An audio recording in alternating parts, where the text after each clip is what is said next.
Barcelona, 23 de julio de 1992. Nos hallamos en el barrio de las Corts de Barcelona, concretamente en un piso de la calle Comtes de Valldoc, donde vive Rosalía Marcos, una señora de 70 años que reside sola. Rosalía es ampliamente conocida en el barrio barcelonés por ser una mujer peculiar, una de aquellas personas que no son ni de lejos lo que aparentan. Se la reconoce generalmente por su aspecto. Parece una indigente y frecuentemente los vecinos se la encuentran rebuscando entre la basura. No obstante, pese a dar la sensación de que podría ser una persona que vive en la calle, Rosalía cuenta con un piso propio donde lleva una vida quizás no plenamente acomodada, pero con lo suficiente para vivir en buenas condiciones. Ese 23 de julio de 1992, Rosalía le pide a un vecino que le ayude a instalar un cerrojo en la puerta de su casa.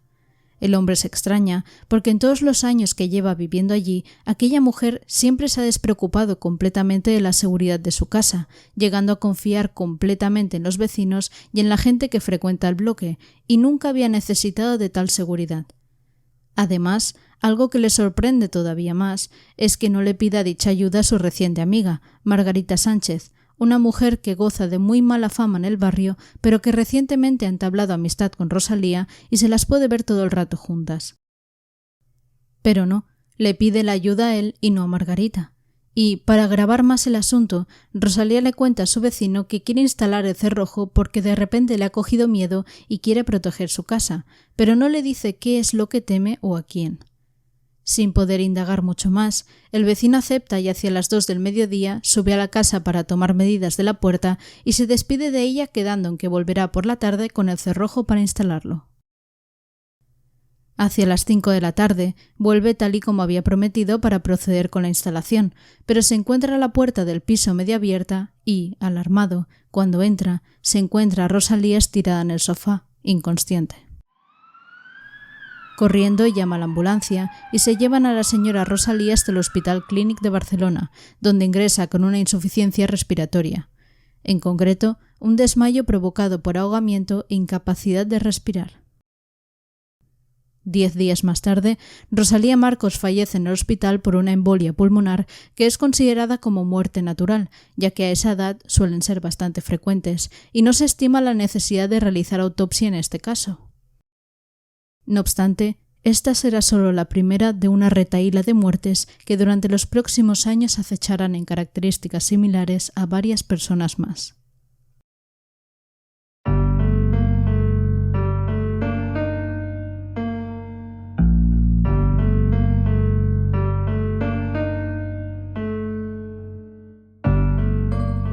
Fisonomías criminales. Capítulo 13. La viuda negra del Hospitalet. Vamos a por el 13º capítulo de Fisonomías criminales. Hoy os traigo por primera vez en la historia del podcast un caso que no solo implica la muerte de una persona en un momento y lugar concreto, sino varias esparcidas en el tiempo, lo que podríamos calificar como asesinatos en serie.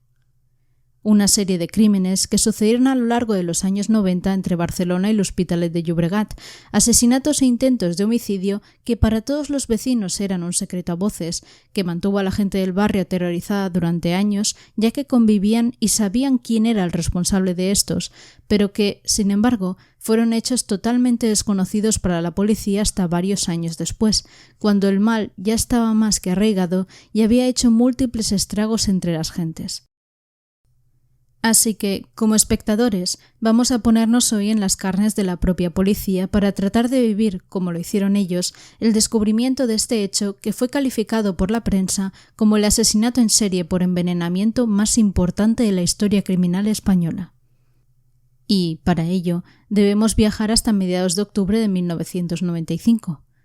En una comisaría del Hospitalet de Llobregat, la ciudad adyacente a Barcelona, entran 2 denuncias que llaman la atención de la policía, ya que ambas presentan características muy similares. La primera, de Piedad Hinojo, una señora de 67 años que denunciaba a su vecina Margarita Sánchez por haberle robado 7.000 pesetas de su cuenta corriente mientras ella había permanecido ingresada en el hospital con un coma que le había durado 23 días y que justamente había padecido después de tomar un café junto a Margarita. y la segunda de un tal Antonio Cerqueira, un hombre de nacionalidad portuguesa que también denunciaba a su vecina Margarita Sánchez por haberle robado 20.000 pesetas de su cuenta bancaria mientras él estaba ingresado en el hospital después de haber mantenido una comida con la propia Margarita. Todo resultaba muy extraño, porque apuntaban a la misma persona de forma muy repentina y bajo el mismo modus operandi. Así que el primer paso de los agentes fue entrevistarse con ambos denunciantes para tratar de comprender un poco más los hechos. En primer lugar, se entrevistaron con el señor Cerqueira, que les contó que Margarita Sánchez era su vecina y mantenían una relación cercana gracias a sus hijos, ya que el suyo se había hecho amigo del de Margarita y, a raíz de esta amistad de los niños, los padres también habían comenzado a llevarse. Un día de finales de agosto, aprovechando que había partido de fútbol, Margarita había decidido organizar una comida entre ambas familias para ver el partido juntas. Antonio, que aquel día tenía mucha hambre, contaba que comenzó a comer con mucha ansia la paella y, como le entró sed, pidió que le trajeran algo de beber.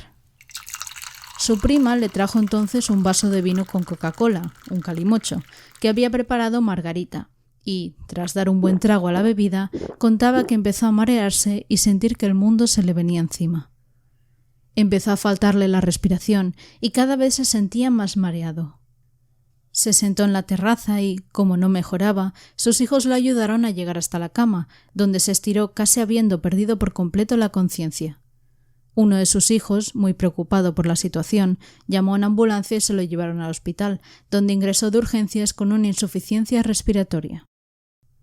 Toda la familia esperó en la sala de espera mientras el señor Cerqueira se debatía entre la vida y la muerte, e incluso Margarita y sus hijos acudieron al hospital, preocupados para conocer su estado.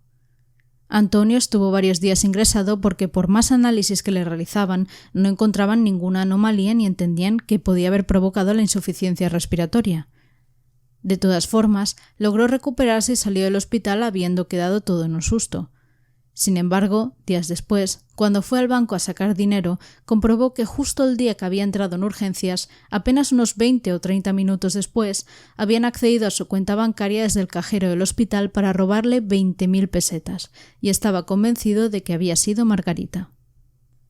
En segundo lugar, durante la entrevista con Piedad, la señora les contó que el 23 de septiembre estaba en su casa tomando un café con su vecina Margarita, cuando, de repente, se puso detrás de ella y le pasó algo por la cara que hizo que se desmayara. Unos días después, la hija de Piedad, Mercedes, que vive a 40 kilómetros de Barcelona, en Olesa de Montserrat, recibe una misteriosa llamada de una chica joven que no conocía. Decía llamarse Sonia Navarro y le explicaba que estaba preocupada por su vecina Piedad porque hacía días que ni ella ni su madre la veían por la escalera como habituaban hacer. Mercedes, preocupada y sobre todo extrañada por la llamada, cogió el coche y se dirigió inmediatamente hacia Hospitalet de Llobregat, donde su madre residía sola en un piso de la calle Riera Blanca. Al acceder al bloque, la puerta del apartamento de su madre estaba cerrada, pero le extrañó encontrarse que la llave no estaba puesta por dentro, algo que siempre hacía. Y al entrar, se encontró a Piedad inconsciente en el suelo. En ese momento no sabía cuánto tiempo podía llevar así. Luego supieron que habían sido 3 días, pero aún respiraba y la llevó inmediatamente al hospital. Piedad pasó 23 días en coma hasta que logró recuperar la consciencia y tras recuperarse y darle el alta en el hospital, fue al banco acompañada de su hija para sacar dinero y actualizar la cartilla, y comprobó que el 27 de septiembre, cuando estaba ingresada, alguien había retirado 7.000 pesetas de su cuenta. Piedad enseguida estuvo convencida de que tenían que haber sido Margarita y su hija, Sonia, ya que fueron las 2 últimas personas con las que había estado y, además, la mala fama las precedía en el barrio. Y en el propio banco les confirmaron sus sospechas, tal y como explicaba Mercedes.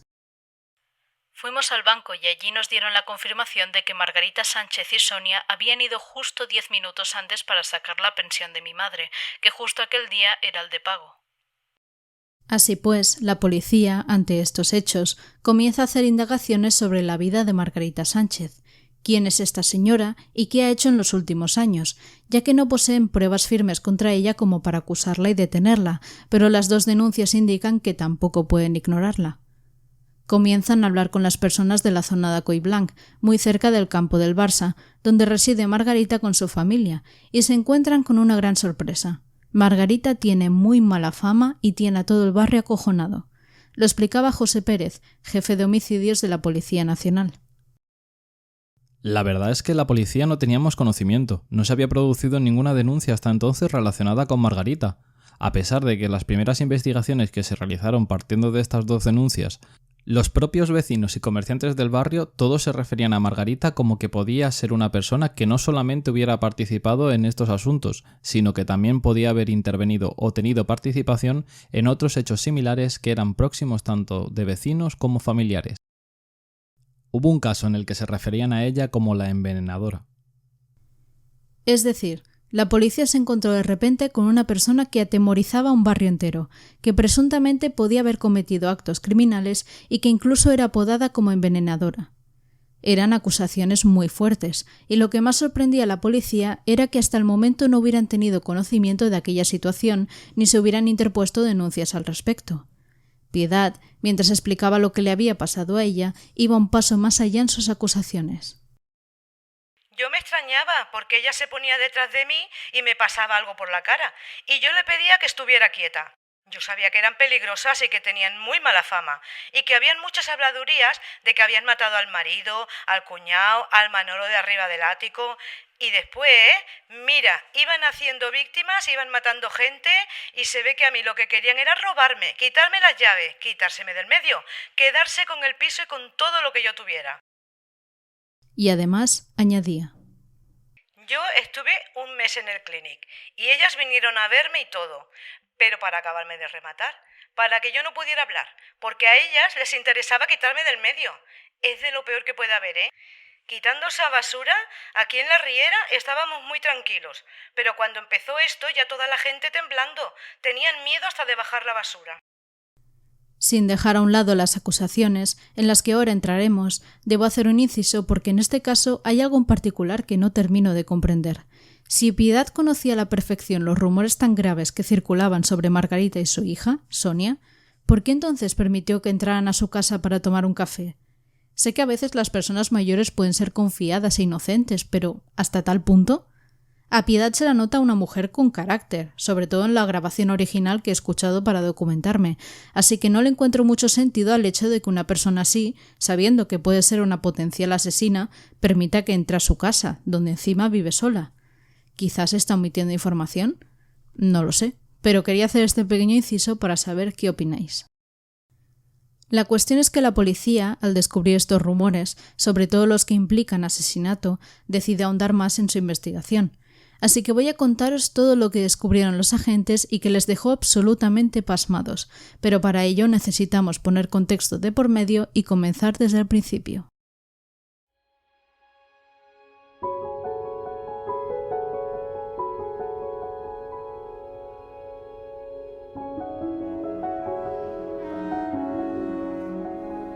Málaga, 26 de diciembre del año 1953. Margarita Sánchez Gutiérrez nace en el seno de una familia con problemas económicos y problemas de alcoholemia. A muy temprana edad, las penurias que pasaba la familia la obligaron a trasladarse a un barrio humilde en las inmediaciones de Barcelona, en Hospitalet de Llobregat, como tantas otras familias, sobre todo Andalucía y Extremadura, hicieron a finales de los años 60 para buscarse el sustento en Cataluña, donde había trabajo. Desde bien pequeña, la suerte tampoco le sonrió ni en lo físico ni en lo intelectual. Tuvo que abandonar los estudios muy temprano, condenándola al analfabetismo de por vida, ya que no sabía ni leer ni escribir, y el fuerte estrabismo en el ojo derecho con el que nació marcó toda su vida, sus relaciones y su carácter.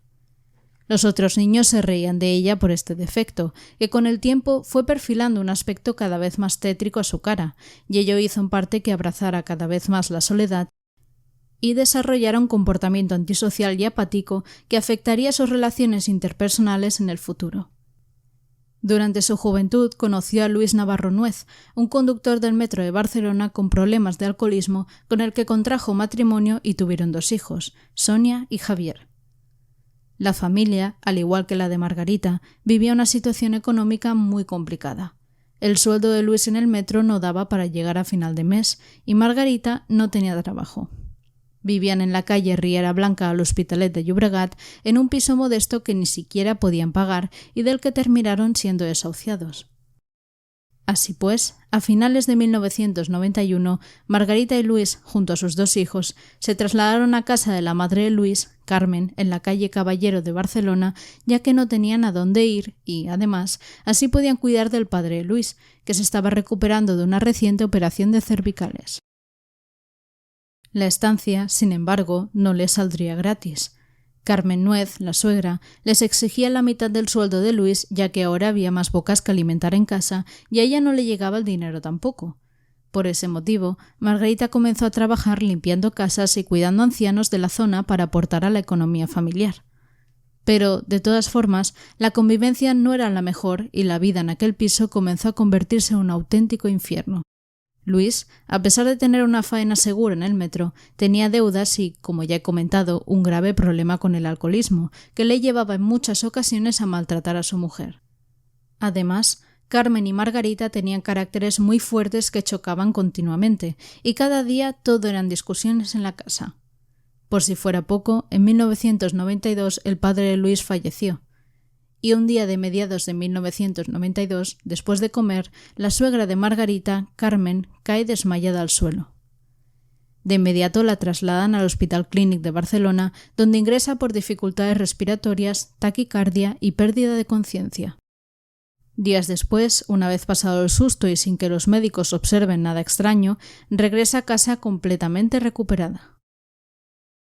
Sin embargo, pasan los meses y Carmen llega a ingresar en el Clínic hasta 5 veces más con los mismos síntomas, que siempre se producen después de comer, pero nadie en el hospital sabe decirle por qué tiene aquellas dificultades para respirar que hacen que se ahogue desesperadamente. Simplemente no encuentran la causa y todo se hace cada vez más extraño. Francesc Valduriola, neurólogo del Clínic, lo explicaría años después. La primera vez que ingresó vía urgencias no se miraron tóxicos, la segunda vez sí, y fueron negativos, y posteriormente también se miraron de forma más amplia cuando estaba hospitalizada. Se hizo un análisis de tóxicos en sangre y en orina que también dio resultado negativo. Y, de hecho, mientras Carmen iba y venía constantemente del Clínic sin entender qué le sucedía, también enfermó su hijo Luis, el marido de Margarita, con los mismos síntomas e ingresó por igual en el Clínic por problemas respiratorios, coincidiendo incluso con su madre. En cuestión de pocos días, primero ingresaba uno y luego el otro.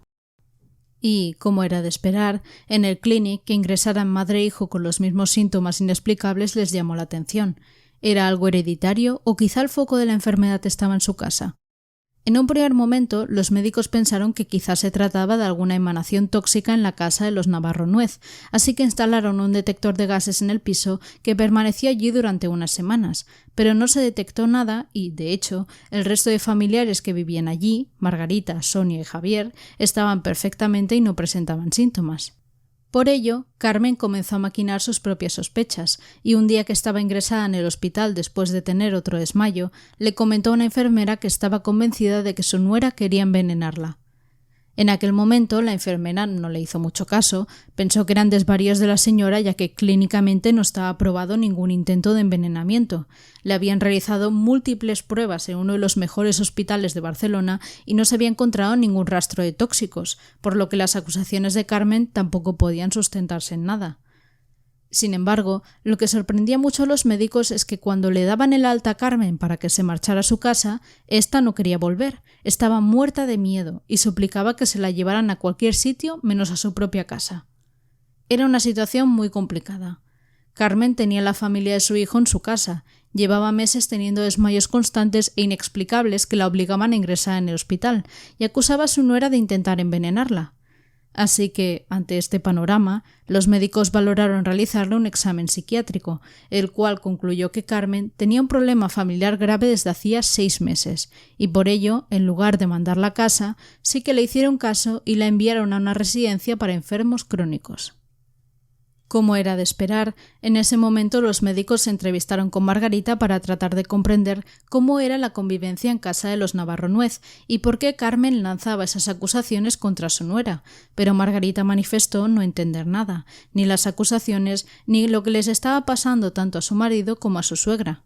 De hecho, ella era quien les llevaba al hospital cada vez que tenían un nuevo episodio, y mientras estaban hospitalizados, quien debía ocuparse de mantener la casa y la familia era ella, con lo cual tampoco era una situación que la beneficiara precisamente. Y justo durante el verano de 1992, mientras suegra y marido estaban en el Clínic, Margarita entabló amistad con una vecina, Rosalía Marcos, una señora mayor de 70 años a la que iba a limpiar la casa y cuidaba.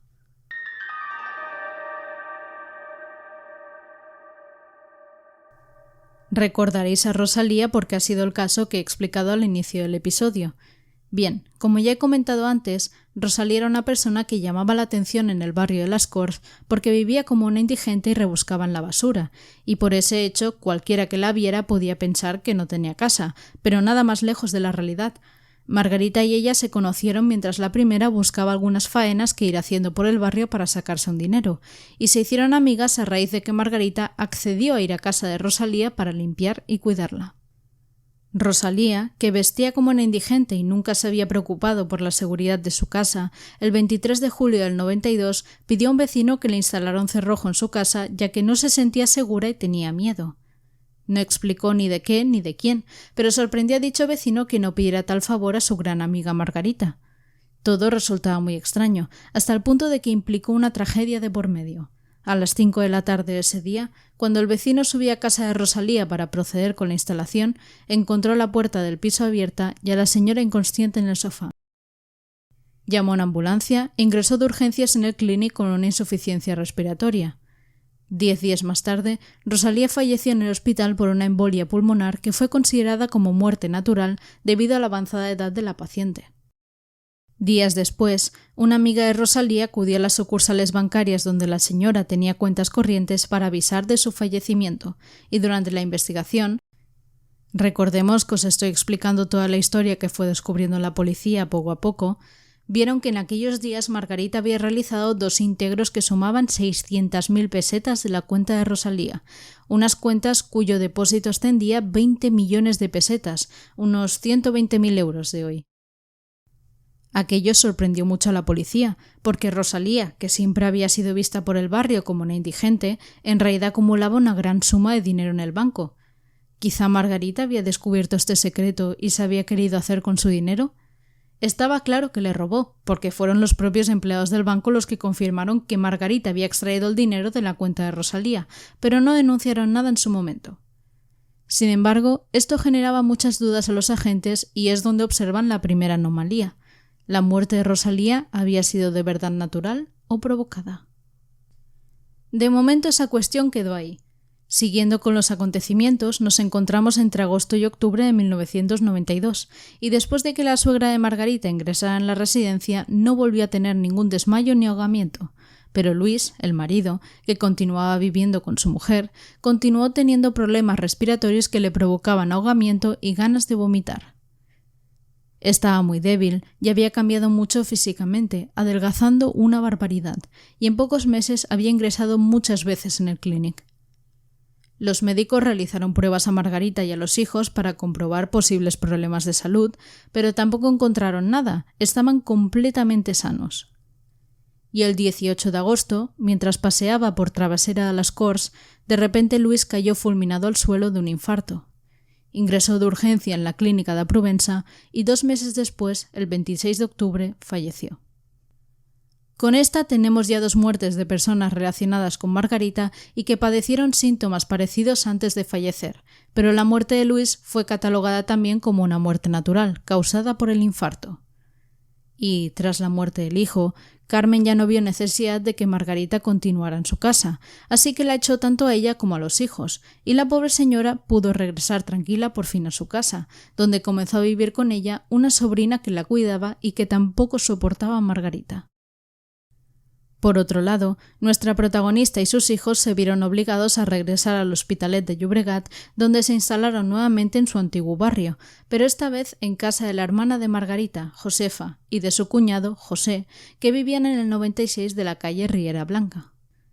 Estamos ya a principios de 1993, y en esta casa, como en la otra, la convivencia tampoco era buena. José, el cuñado, había perdido su trabajo hacía poco, tenía un amante y, como Luis, era alcohólico también. Y mientras tanto, Margarita, que tenía la indemnización por viudedad que había cobrado de la Seguridad Social, 67.555 pesetas, y las de orfandad de los hijos, que ascendían a 60.000 pesetas, o sea, 127.555 pesetas en total, unos 766 euros de hoy, pese a ello, comenzó a realizar algunos trapicheos. Y aquí he de aclarar que la información es algo confusa y no sé si estos trapicheos ya los hacía de antes, cuando vivía con su marido y la suegra en Barcelona, pero los explico ahora porque sí está del todo confirmado que en este punto de la historia los realizaba. Y es que Margarita recibió por ese entonces muy mala fama, ya que se dedicaba a estafar a la gente en el metro. En algunos diarios de Barcelona llegaron protestas de personas que habían sido timadas en el metro por una mujer y 2 hijos, y la descripción encajaba con el perfil de Margarita. Al parecer, iba explicando por el metro que se había quedado viuda y llevaba consigo el DNI de Luis para enseñarlo a todo aquel que lo pedía. Y, aprovechándose del hecho de dar pena a los demás, intentaba vender a precio de saldo a la gente electrodomésticos de una fábrica que supuestamente había entrado en bancarrota hacía poco y estaban liquidando existencias, por ello explicaba que eran tan baratos. Vendía estos electrodomésticos a cambio de una paga y señal de la cual no firmaba ningún recibo y la gente nunca llegaba a recibir los productos. Lo peor de todo es que implicaba a sus hijos en el asunto. Entre las personas que intentó estafar se encontraban algunos de los compañeros de trabajo de su difunto marido, que denunciaron la situación. En una ocasión intentó timarme con la compra de un televisor, un vídeo, la mujer y la hija, que con 12 años sabía más que la madre. La hija se sentaba en una mesa, iba apuntando los electrodomésticos y la madre iba recogiendo el dinero. Me dijo que sobre las 8 vendría el camión con todo lo que habíamos pedido. Bueno, pues estuvimos esperando todo el día que no apareció nada. La cuestión es que ella vendía unos electrodomésticos que obviamente no tenía, los cobraba por adelantado y después estos productos no aparecían. Cuando la denunciaron, fue condenada a 30 días de arresto menor por 6 faltas de estafa y a devolver 89.000 pesetas. Y mientras eso sucedía, en mayo de 1993, Manuel Díaz, vecino de Margarita que vivía en el 7º piso, alcohólico también y con el que había entablado una amistad recientemente, fallecía por una intoxicación en la sangre que los médicos también consideraron como muerte natural.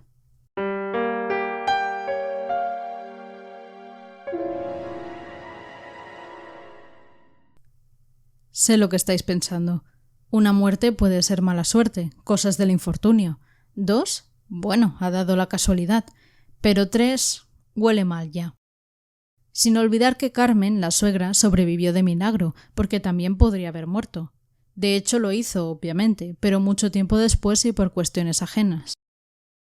Al fallecer Manuel Díaz, el vecino del 7º, lo único que se pudo averiguar es lo que la mujer del pobre hombre había comentado tiempo atrás con su hermana, que una señora de la escalera, Margarita, al enterarse de que Manuel era alcohólico, le había recomendado unos polvos que ella tenía, un medicamento que al parecer ayudaba a dejar de beber ya que provocaba rechazo al alcohol.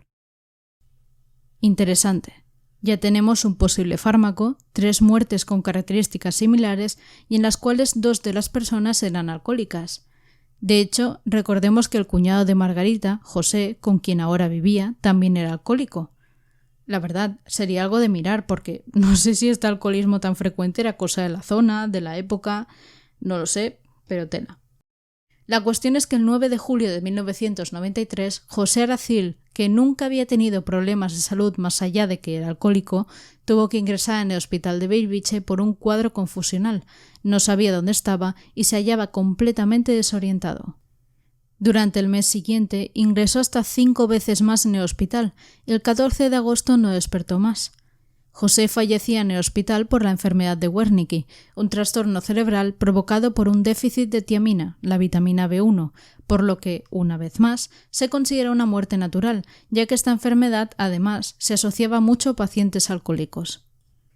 Lo que llama nuevamente la atención de la policía en este punto, aparte de que ya van 4 los muertos relacionados con Margarita, es que José, que como he comentado antes había perdido su empleo hacía poco tiempo, había recibido una liquidación y un par de mensualidades que todo junto sumaban 576.813 pesetas, de las cuales 450.000 habían ido siendo retiradas paulatinamente de su cuenta bancaria cada vez que ingresaban en el hospital. Y sí, como os estaréis imaginando, también había sido Margarita. Y con esto llegamos a 1995, con los intentos de asesinato del señor Cerqueira y de Piedad Hinojo, que fueron las dos denuncias que pusieron en alerta a la policía de toda esta trama de muertes, intentos de asesinato, estafas y robos. Como comprenderéis, la policía estaba flipando. Iban ya 4 muertos y 3 presuntos intentos de homicidio que no se habían completado ya que las personas habían sobrevivido, y durante todos esos años nadie en la policía había tenido conocimiento de los hechos, ya que nunca se habían presentado denuncias, en los hospitales no se encontraban rastros de tóxicos o veneno en los cuerpos de las víctimas y todas las muertes aparentemente podían haberse producido de forma natural. Sin embargo, en el Hospitalet de Llobregat todo el mundo acusaba a Margarita de ser una envenenadora, una asesina y una estafadora, y tenía todo el barrio acojonado. Con este contexto y las 2 denuncias interpuestas, la policía pone a Margarita bajo vigilancia y comienzan a seguirla para ver qué hace, a dónde va y con quién se relaciona. Y desde un primer momento comienzan a notar comportamientos extraños en ella que les alertan. Margarita anda por la calle con mucho cuidado, atenta de todo lo que pasa a su alrededor, echa miradas hacia atrás y de repente se desvía del camino y entra por calles distintas. Temen que les haya descubierto, porque durante todos los días que la siguen hace exactamente el mismo procedimiento, así que cambian de táctica de seguimiento, pero observan que Margarita continúa con los mismos gestos, por lo que llegan a la conclusión de que los cambios bruscos de dirección y las miradas hacia atrás no son porque les haya descubierto, sino que son fruto de su comportamiento habitual. Empiezan a reconocer patrones y a comprender la vida de Margarita. Es una mujer que vive en constante tensión, atenta a todo a su alrededor ya que parece convencida de que todo el mundo la mira y de que la sigue en medio Hospitalet, como una manía persecutoria. Así que continúan con la vigilancia sin darle mayor importancia. Y, mientras tanto, en el barrio de las Corts de Barcelona se encuentra una prueba que será fundamental para la investigación. ¿Recordáis cuando os he explicado que la suegra, la señora Carmen, regresó a su casa una vez echó a Margarita y a los hijos y se fue a vivir con ella una sobrina? Pues bien, un día, mientras la sobrina realizaba limpieza general en el piso de la calle Caballero, detrás de un armario encuentra de casualidad una libreta bancaria de Rosalía Marcos y la entrega a la policía. Esta prueba es clave, porque demuestra que Margarita tenía en su poder la libreta bancaria de Rosalía y que, efectivamente, había podido robarle dinero, así que tienen una primera prueba irrefutable, al menos, del robo. Por lo tanto, con más razón continúan el seguimiento e intentan establecer el modus operandi de Margarita. Mientras ella continúa haciendo su rutina estafando a la gente en el metro, vendiéndoles electrodomésticos que no existen, los agentes llegan a la siguiente conclusión que explica José Pérez. La forma de actuar de ella era tratar de ganarse la confianza de los vecinos, bien porque se ofrecía a prestarles algún tipo de ayuda, bien porque ponía como pantalla a sus propios hijos, como es el caso de Cerqueira, en el que entraban primeramente en amistad los hijos y a partir de ahí establecía relación con los padres. Ello le daba pie en alguna ocasión a estar dentro del domicilio de los padres y conocer un poco qué vida hacían, y sobre todo, aprovechando algún acontecimiento, conseguir o detectar a ver dónde podía dejar la cartera y dónde guardaban los efectos de valor. Así que saben, de momento, que su estrategia es hacerse amiga de la persona a la que quiere robar, generalmente personas mayores que viven solas, y después les roba el dinero de las cuentas bancarias. Preguntando en los bancos, les explicaron a la policía que algunas de estas personas habían ido incluso acompañadas de Margarita a sacar dinero, y tiempo después ella se había presentado sola con una autorización firmada de la propietaria de la cuenta para sacar dinero, lo cual explicaría por qué en los bancos tampoco se había denunciado el hecho de que hubiera ido a sacar dinero con la cartilla de Rosalía, de la señora Piedad, del cuñado José. Se informaba de que estaba mal la señora y presentaba una autorización hecha a nombre de la víctima con una firma. Nosotros pudimos demostrar en algún caso que la firma que había presentado Margarita no coincidía a simple vista. Algunos trabajadores, al parecer, sí que habían detectado las maniobras de Margarita y le exigían que la persona enferma les hiciera una llamada para corroborar la autorización que llevaba escrita, pero entonces Margarita se marchaba diciendo que la persona ya les llamaría y no volvía a aparecer por esa sucursal. Y puede que algunos os estéis preguntando, Si hemos dicho antes que Margarita era analfabeta, que no sabía ni leer ni escribir, ¿cómo era capaz de falsificar las firmas? Pues porque ahí entraba en juego la hija, Sonia, que pese a ser todavía pequeña, tal y como ya habían advertido los denunciantes del metro que ayudaba a la madre a vender los supuestos electrodomésticos, también era quien falsificaba las firmas. Estaba completamente compinchada con la madre. Pero bueno, todo esto aún generaba dudas en la policía, porque sí, podían demostrar perfectamente que Margarita era una estafadora y que robaba dinero, pero ¿y el tema del envenenamiento? ¿Dónde entraba aquí la posibilidad de que fuera una asesina en serie si no habían tóxicos en los cuerpos de las víctimas y todas las muertes oficiales habían sido catalogadas como naturales? Pues durante los seguimientos que realizaron, la policía también entraba a las tiendas que ella frecuentaba para hablar con los comerciantes y saber más al respecto, y en una de estas le vieron entrar en una farmacia.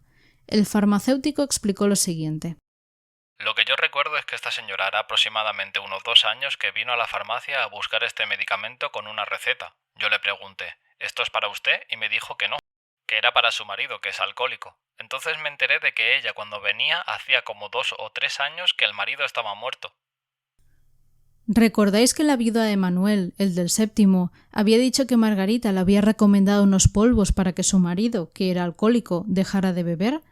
Pues sí, lo que utilizaba Margarita era un medicamento normal y corriente que se utilizaba para ayudar a las personas con adicción al alcohol a dejar de beber. Entonces la policía ata cabos y se da cuenta de que, exceptuando a Rosalía, 3 de las personas muertas eran alcohólicas: Luis, el marido, Manuel, el vecino, y José, el cuñado. Así que investigan más sobre el medicamento para saber si puede provocar la muerte en algunos casos, pero se encuentran con que es completamente inofensivo y que de entrada no puede ser la causa de la muerte. Se preguntan obviamente también por el tema de la cantidad, para saber si quizá con una sobredosis sí que podría ser letal, pero para que la cantidad de este medicamento provocara la muerte, la persona debería tomarse como medio cubo, y era una cantidad surrealista e impensable, más teniendo en cuenta que Margarita lo disimulaba muy bien cuando lo daba de tomar a sus víctimas. Nos encontramos ya el 17 de abril de 1996 cuando la policía, desesperada por encontrar la causa de las muertes, convence al juez para que les proporcione una orden de entrada y registro del domicilio de Josefa Sánchez, la hermana de Margarita, donde ésta vivía junto a sus hijos. Deben encontrar el veneno que usa a como dé lugar. Y durante este registro aparecieron algunas joyas y documentación, propiedad de Piedad Hinojo, así como la cartera y la tarjeta de crédito de José Antonio Cerqueira, y otros documentos con firmas y prestaciones que pertenecían a los muertos. Pero nada de veneno.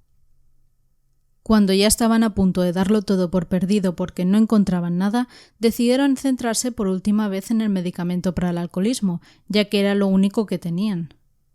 Descubrieron que era de origen americano, así que contactaron con el FBI para obtener más información y, ahora sí, encontraron lo que buscaban. En primer lugar, les explicaron que las sustancias que forman parte de este medicamento tienen la peculiaridad de que desaparecen del cuerpo humano al cabo de entre 24 y 48 horas y se vuelven indetectables, lo cual explicaría por qué en los múltiples análisis del Clinic no se encontraba nada. En segundo lugar, les comentan que hay casos excepcionales en que sí puede ser mortal. Así lo explicaba en su momento Francesc Baiduriola, neurólogo del Clinic. Esta sustancia, clásicamente, en los tratados que hablan de ella, también se dice que directamente no puede provocar la muerte, sino que lo hace a través de mecanismos que están condicionados por alteraciones que el enfermo tiene previamente. Estas alteraciones se agudizan debido a la presencia del tóxico y finalmente mueren por un ataque al corazón. La sustancia no es directamente cardiotóxica, pero puede desencadenar en una toxicidad sobre el corazón debido a que el corazón no estaba bien de antes. Es decir, en resumen, el medicamento en sí no era tóxico ni mortal, como era de esperarse, y mucho menos afectaba de por sí a la gente alcohólica porque precisamente intentaba curar esa adicción. Pero en los casos en que lo tomara una persona que por sí misma, previamente, ya tuviera afecciones del corazón y estuviera tocado, las sustancias del medicamento sí que podían ser tóxicas, ya que agravaban esas afecciones hasta el punto de provocar la muerte. Supongo que por algo precisamente era un medicamento que solo se dispensaba bajo receta médica. La cuestión es que gracias a esta valiosa información, la policía por fin tenía pruebas para acusar a Margarita, no solo de robo y estafa, sino también, como mínimo, de 4 asesinatos y 3 intentos de homicidio. Y así, el 19 de junio de 1996, Margarita Sánchez, de 43 años, y su hija Sonia Navarro, de 17, fueron detenidas por efectivos del grupo de homicidios de la Jefatura Central de Policía de Barcelona. A veces la justicia es lenta, pero llega. A todo cerdo le llega su San Martín, dice el refrán, a pesar de que, como ya sabemos, aquí en España, por mucho que la justicia llegue, a veces no es suficiente o equilibrada. ¿Será igual en este caso? Lo veremos. Tras la detención, la policía hizo pública la identidad y la existencia de Margarita y celebró una rueda de prensa para anunciar su detención. Un arresto que se presentó como la detención de la asesina en serie por envenenamiento más importante de la historia policial española. Y, entre el momento en que la detienen, el 19 de junio de 1996, y el inicio del juicio, el 6 de noviembre de 1997, la leyenda de Margarita se fue agrandando cada vez más, y fueron muchas las personas que, además, se acercaron a los juzgados alegando que Margarita también había intentado envenenarles a ellos, que tras estar con ellas se habían encontrado mal o desmayado, y que días después habían echado en falta joyas, objetos de valor o dinero. No obstante, estos testimonios tampoco pudieron probarse y en su momento no se habían realizado las correspondientes denuncias. Y así, el 6 de noviembre dio inicio el juicio de Margarita Sánchez y su hija, Sonia Navarro. La Fiscalía pedía un total de 80 años de prisión para Margarita, de los cuales, en primer lugar, 56 se correspondían a 5 delitos de asesinato, tanto los consumados como las tentativas. Es decir, el de Rosalía Marcos, consumado, y 4 en grado de tentativa, el del señor Cerqueira y la señora Piedad, porque no logró asesinarlos, y el de su marido, Luis, y su suegra, Carmen, porque fueron envenenados durante años y no murieron hasta un tiempo después, así que no se consideró que fuera un asesinato directo. Ante la ausencia de pruebas directas de cargo, la fiscal apeló a la doctrina de pluralidad de indicios. Y respecto a Manuel, el vecino del séptimo, no hubieron pruebas para imputarle la muerte y tampoco había denuncia, mientras que por el cuñado, José, solo le acusaron de robo y falsedad documental continuada. En segundo lugar, los 24 años restantes se debían a una acumulación de pequeños crímenes de robo y estafa, con los cuales la acusada se había embolsado un total de 1.600.000 pesetas, el equivalente a unos 10.000 euros. Respecto a la hija, que en aquel entonces tenía 16 años y por lo tanto era menor de edad, la Fiscalía pidió 6 meses por estafa continuada, 3 años por un asesinato en grado de tentativa, que entiendo que debía ser el de Piedad porque fue en el que estuvo más implicada, y 1 año por robo. En total, la petición era de 4 años y 6 meses. Como era de esperar, Margarita se declaró inocente de todo durante el juicio y empezó a justificar el hecho de tener las libretas bancarias y documentación de la señora Piedad y las otras víctimas.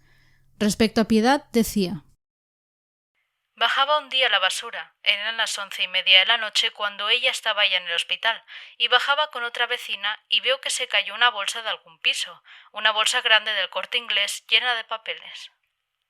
Y claro, al parecer la gente se dedica a tirar bolsas por el balcón con cartillas bancarias dentro. Yo no sé si este tipo de confesiones se hacen a la desesperada en el momento o realmente la gente no piensa las cosas que dice. En fin, respecto a la cartera, el señor Cerqueira decía: Se la encontraron mi hijo y 2 nenes más en la calle, enfrente de su casa, en los containers. Mi hijo se la metió en la mochila y no miró de quién era. Y claro, el hecho de encontrar una cartera te da derecho a robar dinero con la tarjeta en lugar de simplemente devolverla, más cuando vería que era de su amigo. Su confesión llegó hasta el punto que dijo que nunca había estado en casa de Cerqueira, pero después se tuvo que retractar y dijo que sí, supongo porque quizás se haría cuenta de la tontería que había declarado, ya que toda la familia de Cerqueira estaba de testigo en la comida. Finalmente, se vio en la obligación de reconocer que había estado en todas las casas de las víctimas y que tanto con su marido como con la suegra, el señor Cerqueira y Piedad, sí que había utilizado el medicamento. Respecto al robo de dinero, tanto madre como hija reconocieron los cargos que se les imputaban. Y el 29 de enero de 1998, 2 meses después de terminar el juicio se dictó sentencia. Y sé que esto os va a doler, creedme que a mí también, pero de los 56 años que pedía la Fiscalía por los asesinatos se le imputaron 0. 0. Fue absuelta de todos los cargos de asesinato ya que los jueces consideraron que no estaba demostrada la relación directa entre el uso del medicamento y la muerte de las personas. Todos murieron semanas o meses después de haber tomado el medicamento, por eso no se pudo demostrar la relación directa. Los jueces dieron por bueno que las víctimas tenían alguna deficiencia de antes que, eso sí, el medicamento ayudó a agravar. Pero la absolvieron de asesinato porque creyeron que ella no tenía la intención en ningún momento de asesinar a nadie. Según ellos, sabía que causaba lesiones porque veía que las víctimas se desmayaban, pero lo hacía con el fin de poder robarles mientras ingresaban en el hospital ya sabiendas que luego se recuperarían, y esto demostraba que ella no sabía que el medicamento causaba la muerte. Sin embargo, aún queda la cuestión sobre cómo podía saber una mujer analfabeta que el medicamento no dejaba rastro en el cuerpo, hecho que la había beneficiado durante todos sus crímenes. Lo explicaba Federico Cabrero, portavoz de la Policía Nacional en la época. Esa mujer llega a ver los efectos que produce este fármaco por casualidad, por un conocido o familiar suyo que lo tomaba y que en un momento tuvo problemas de sobredosis y vio los efectos que producía siendo administrado de la forma no adecuada o prescrita, y se le encendió la lucecita. Es decir, ella vio la reacción y que luego en el hospital nadie notaba la presencia del medicamento, así que, como diríamos, tiró millas. Por lo que sí fue condenada fue por otros delitos: las lesiones que había causado a las personas a las que había suministrado el medicamento, el robo con violencia al usar el medicamento, las estafas y la falsedad documental por utilizar las cartillas de banco y tarjetas de crédito y robar dinero. Por todo ello le cayeron 34 años. Respecto a su hija, Sonia, los jueces precisaron que había sido un mero instrumento de los designios de su madre y que actuó también por móviles económicos. Por ello, fue condenada a 5 años de prisión en un centro de menores de la Generalitat. Y, por si os lo preguntáis, respecto al hijo pequeño, Javier, Margarita perdió su custodia y fue dado en adopción a una familia de acogida.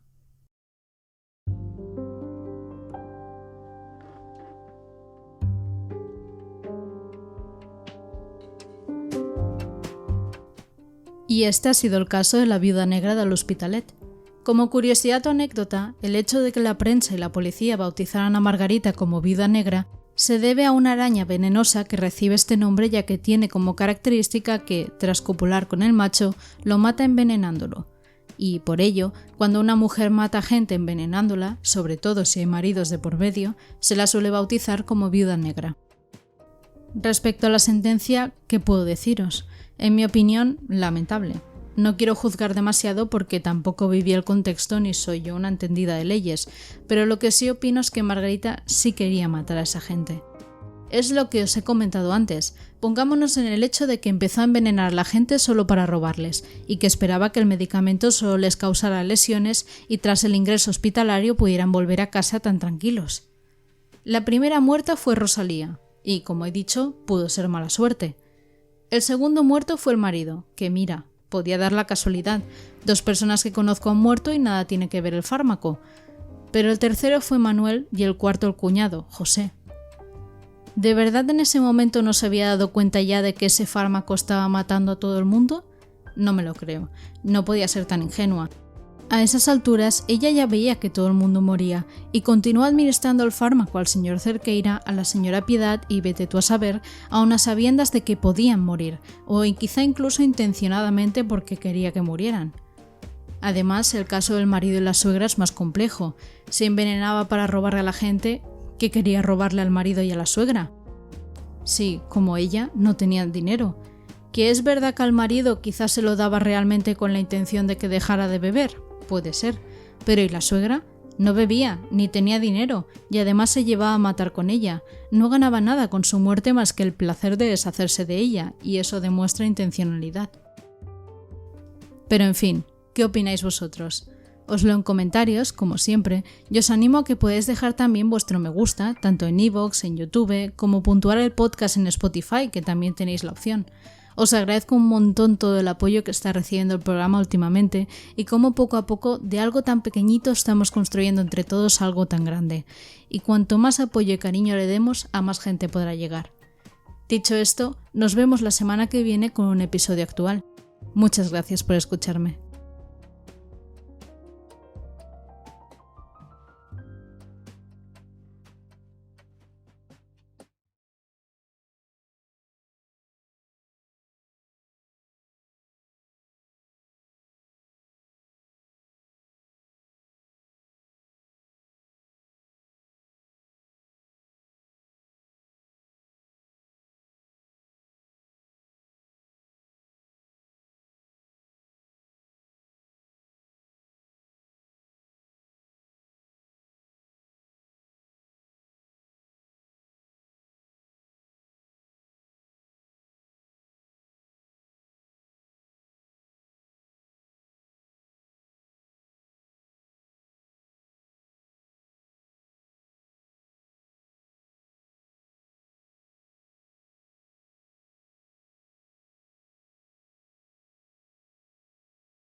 Esa mujer llega a ver los efectos que produce este fármaco por casualidad, por un conocido familiar suyo que lo tomaba y que en un momento tuvo problemas de sobredosis y vio los efectos que producía siendo administrado de la forma no adecuada o prescrita, y se le encendió la lucecita.